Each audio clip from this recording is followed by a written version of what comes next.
Secondly, this week and last week are extremely historical.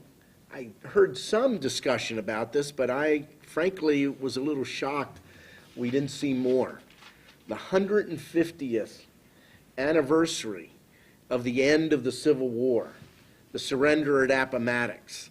I heard a commentary this morning, actually, and it noted comments by Abraham Lincoln that in essence, and I don't have it in front of me, but in essence, he warned that even with the conclusion of the Civil War, it was unclear whether the Civil War in and of itself would ever erase the moral disaster created by a country that for a period of time did not recognize African Americans as human beings. I think his comments were extremely prophetic. Whether we like to admit it or not, we still deal with the results of that horrific decision over 200 years ago when our country was founded. April 14th was the 150th anniversary of Lincoln being shot.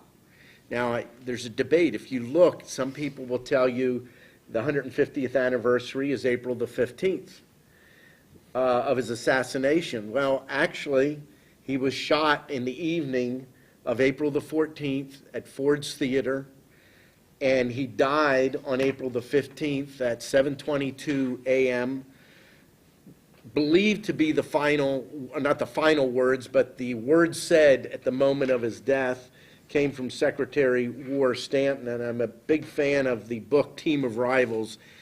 He either said, now he belongs to the ages, or now he belongs to the angels. History is unclear of exactly what he said, but what is amazing is not too many years prior, Stanton was a man who despised Lincoln and yet became one of Lincoln's dearest and closest friends. So I think it's important we remember a time in our history which has historical significance not only into the past, but to the present and to the future.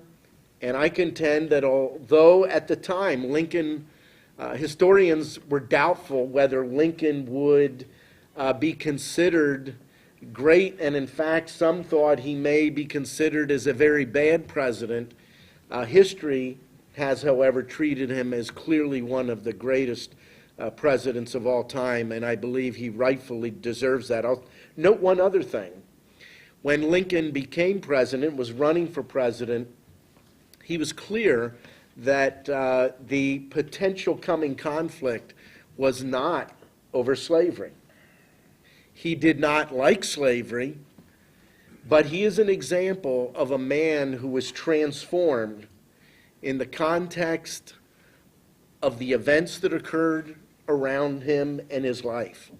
Because at the beginning, he said it was to save the Union. That's what it was all about, save the Union. But by the middle of the conflict, he realized that there was a much greater moral crisis. And the Team of Rivals, you begin to understand what he invested and the risk that he took with the Emancipation Proclamation, which in essence was an executive order.